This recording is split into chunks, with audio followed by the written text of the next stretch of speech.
Have you ever felt that subtle shift in the atmosphere right before a storm breaks? The sky is still blue, the birds are still singing, but the air feels heavy. Your intuition tells you something is coming before your eyes can even see the clouds. Today, we need to talk about that feeling.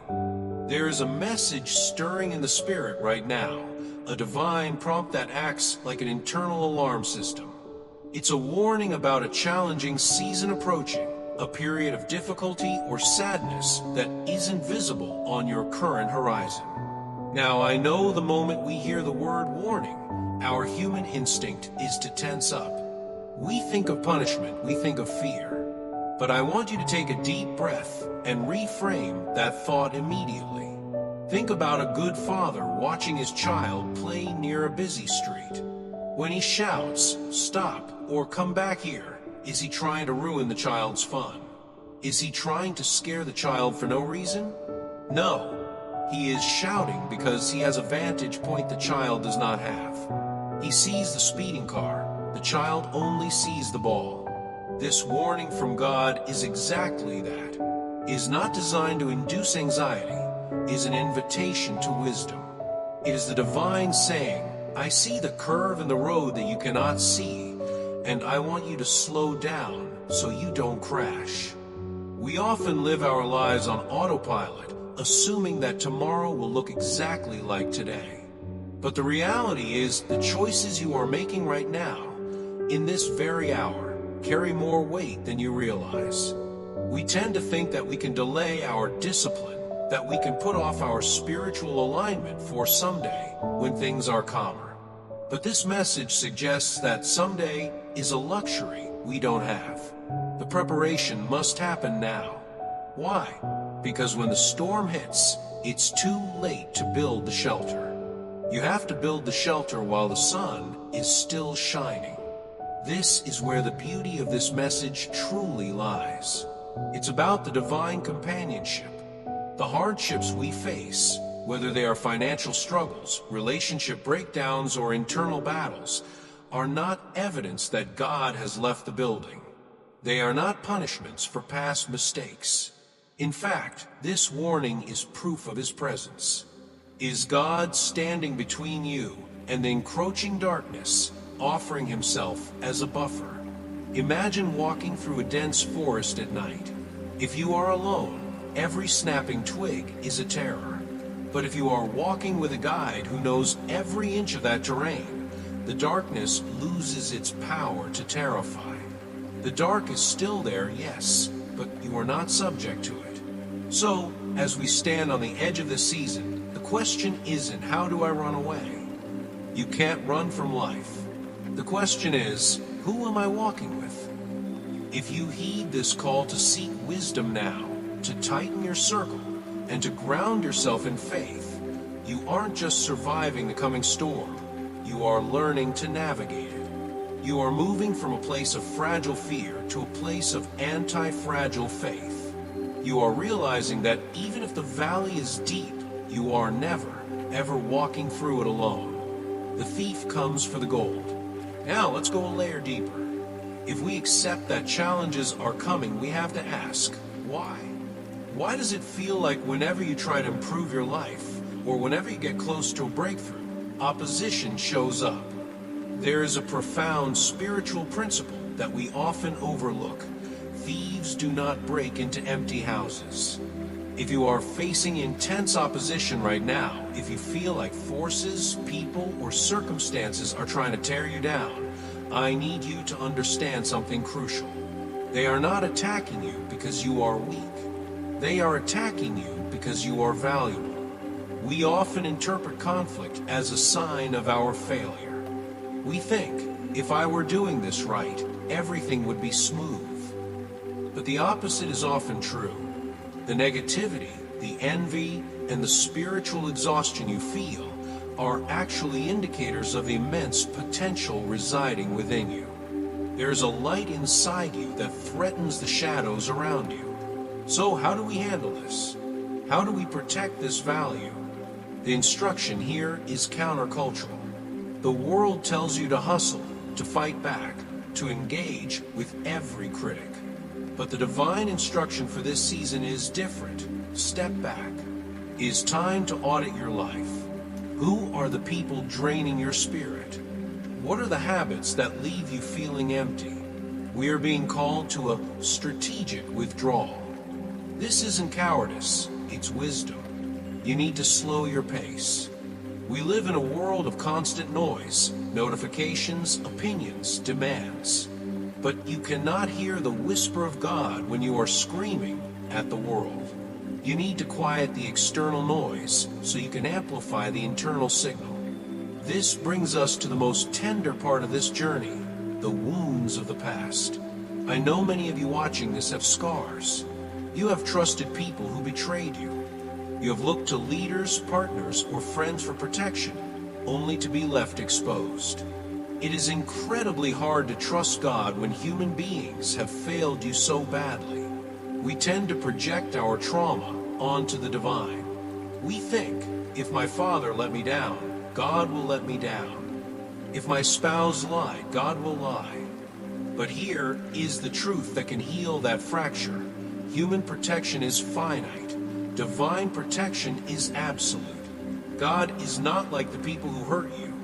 He doesn't change his mind based on his mood. He doesn't promise safety and then fall asleep on the watch.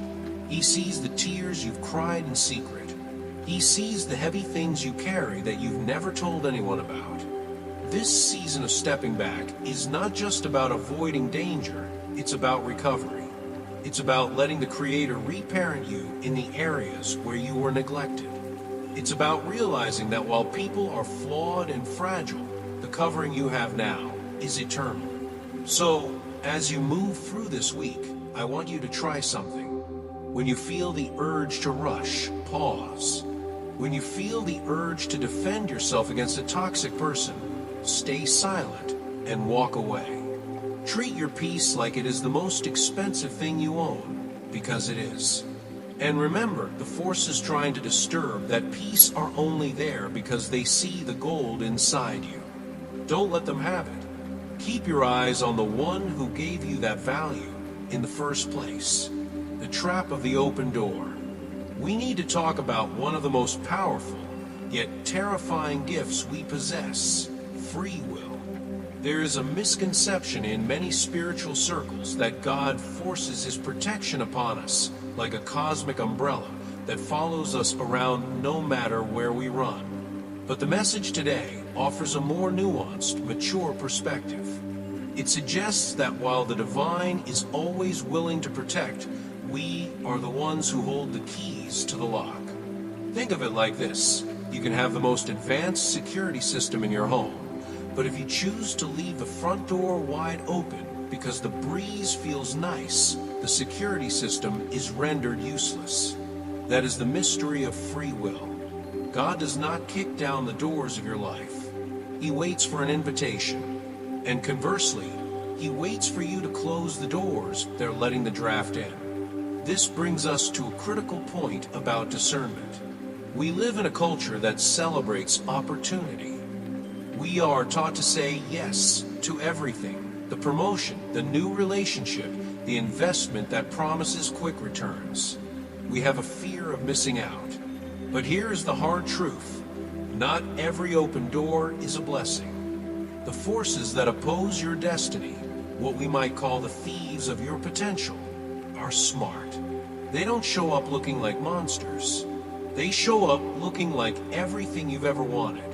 They camouflage danger as good things. Have you ever walked into a situation that looked perfect on paper? The salary was right, the person was charming, the timing seemed ideal. But deep in your gut, there was a knock, a subtle, quiet alarm bell ringing in the distance. That was discernment. The enemy knows your hunger. If you are hungry for love, he will send a counterfeit that looks like love but feels like control. If you are hungry for success, he will send an opportunity that looks like wealth but costs you your peace. The message here is urgent. Be awake. Stop looking at the surface level of things and start sensing the spirit behind them. So, what do we do when we are standing at a crossroads? The advice given is radical in our fast-paced world. Do nothing. At least not yet. The most spiritual thing you can do right now is to pause. We are often so terrified of standing still that we rush into chaos just to feel like we are moving. But rushing is the enemy of revelation. If you are about to make a major decision, maybe you're about to sign a contract, move to a new city, or let someone new into your heart, and you feel a sense of urgency, take that as a red flag. Fear rushes, faith waits. There's a profound power in simply stopping and saying, God, I am not moving until I know this is you. When you wait, you aren't being lazy. You are letting the mud settle in the water so you can see clearly. You are engaging in an act of trust. You are saying, I trust that what is meant for me will not pass me by while I wait for clarity. This week, challenge yourself to practice the holy pause. Before you send that text, before you accept that offer, take a breath. Ask yourself, am I walking through this door because I am led by peace, or am I running through it because I am chased by fear? The answer to that question will determine the trajectory of your next season. The alchemist of pain. Now let's address something that keeps many of us up at night, destiny. There is a fatalistic view of life that says, well, if God saw it coming, it must be set in stone. Whatever will be, will be. It's a passive way to live, and honestly, it's a hopeless way to live. But the message we are exploring today flips that script entirely. It tells us that foreknowledge is not the same as unchangeable decree. Just because the divine sees a storm on the radar does not mean you are destined to drown in it. Think of your life not as a pre-recorded movie that you are forced to watch, but as a live performance where you are in constant dialogue with the director. This is where the power of prayer comes in. Prayer is not just reciting a wish list, it is a technology that shifts reality. When you bring your situation to God, sincerely and openly, you introduce a new variable into the equation. A heartfelt request can alter the timeline. A moment of connection can soften a hard circumstance. You have the agency to influence events. You are not a victim of fate. You are co-creator of your future. But what about when the hardship comes anyway? What about when you pray and the pain still happens? This is where we have to change our relationship with suffering. We usually view pain as evidence that something has gone wrong, or worse, that God is angry with us. But what if we viewed pain through the lens of an alchemist? In ancient alchemy, base metals were put through intense heat not to destroy them, but to purify them into gold. The suffering you are facing, or the suffering you might face soon, is not a sign of God's absence. It is often a sign of His intense work. The heartbreak that feels like it's killing you is actually breaking the shell of your ego so your true spirit can emerge.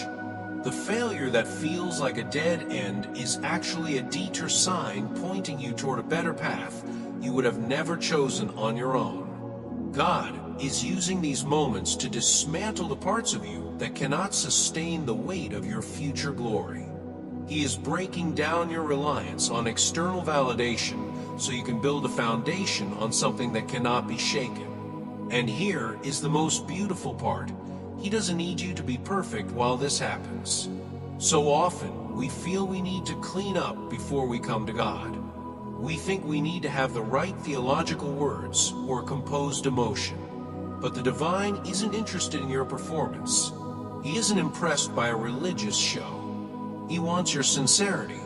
He wants the raw, messy, unedited version of you. He wants the version of you that is crying on the bathroom floor. He wants the version of you that is angry and confused. That level of honesty is where the real connection happens. A parent doesn't need their child to write a formal essay to ask for a hug. They just need the child to reach out. So, if you are in the fire right now, stop trying to pretend it doesn't burn.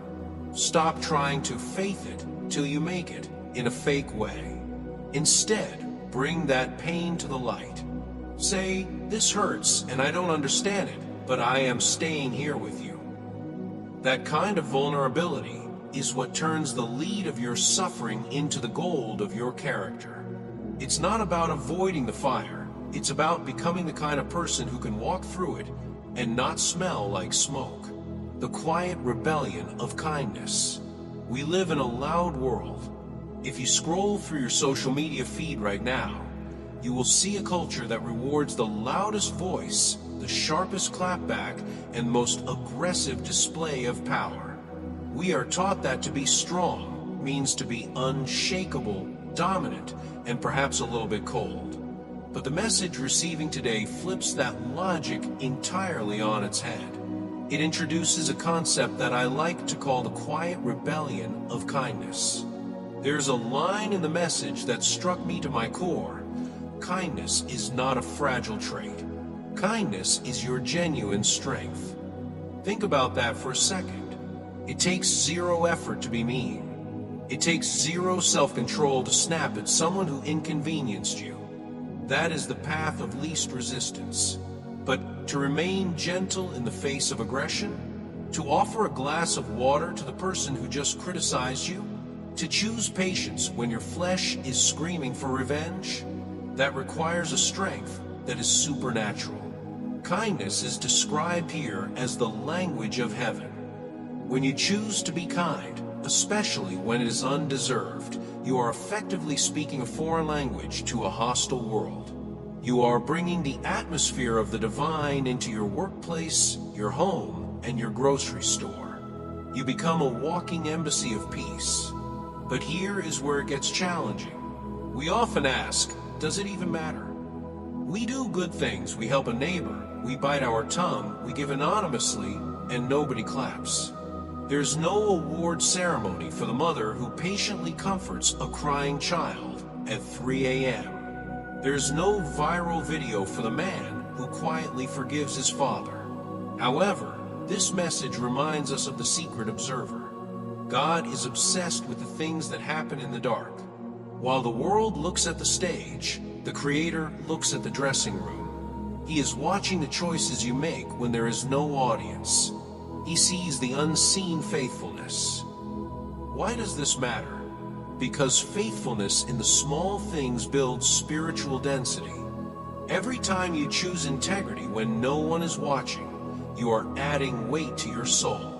You are building a spiritual infrastructure that can handle future blessings. You see, many people want the platform, but they don't have the character to sustain it. If you cannot be faithful in the quiet, you will be crushed by the noise.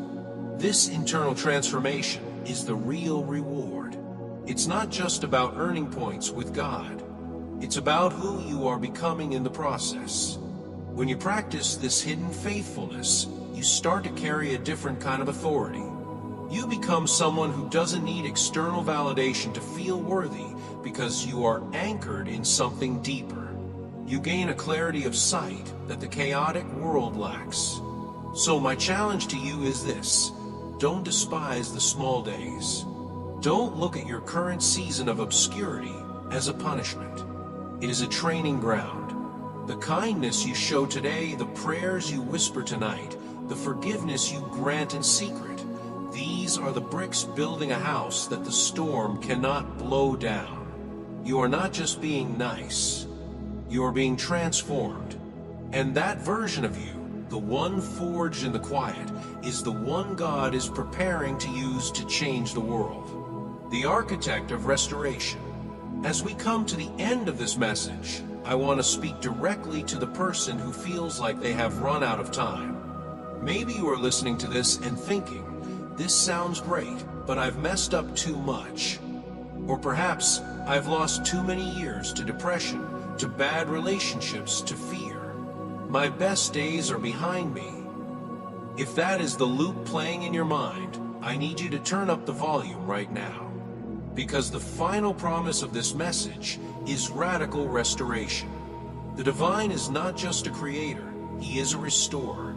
In the Japanese art of kintsugi, broken pottery is not thrown away. It is repaired with gold lacquer, The result is a piece of art that is more beautiful and more valuable because it was broken. This is exactly how God views your life.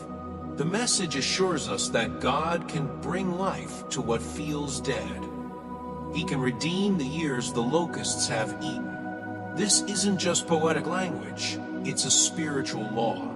When you align with the divine, the math changes. He can do more in 1 year of your obedience than you could do in 10 years of your own striving. He can speed up timelines. He can open doors that were welded shut. But to receive this, we have to change how we view our closed doors. We spend so much time crying over the things we didn't get. The job we didn't land, the person who walked away, the plan that fell apart. We view these as failures, but God views them as protection. What if the rejection was actually a rescue? What if that person left your life because they were blocking the doorway to your destiny? What if you didn't get the job because it would have cost you your marriage or your mental health? The message tells us those closed doors were shielding you from dangers you could not see. We see the immediate loss. God sees the long-term gain. We see a roadblock. God sees a bridge being built in a different direction. So, how do we move forward from here? We move forward with unshakable trust. We stop living in the rearview mirror, analyzing every mistake. We stop staring at the closed doors. Instead, we turn our face toward the horizon. You are not walking toward disaster. You are not a victim of random chaos. You are walking into a plan that is filled with intention, resilience, and direction. Your story is not over. In fact, if you are still breathing, it means the author is not finished writing. So, take a deep breath. Release the anxiety about tomorrow. Release the regret about yesterday. Stand tall in your today. Walk with the confidence of someone who knows they are held by the architect of the universe. Be kind, be faithful in the dark, and trust that your restoration is coming. The storm may be real, but so is the shelter. And the one who is with you is far greater than anything that is against you. Walk in peace, my friends. You are loved.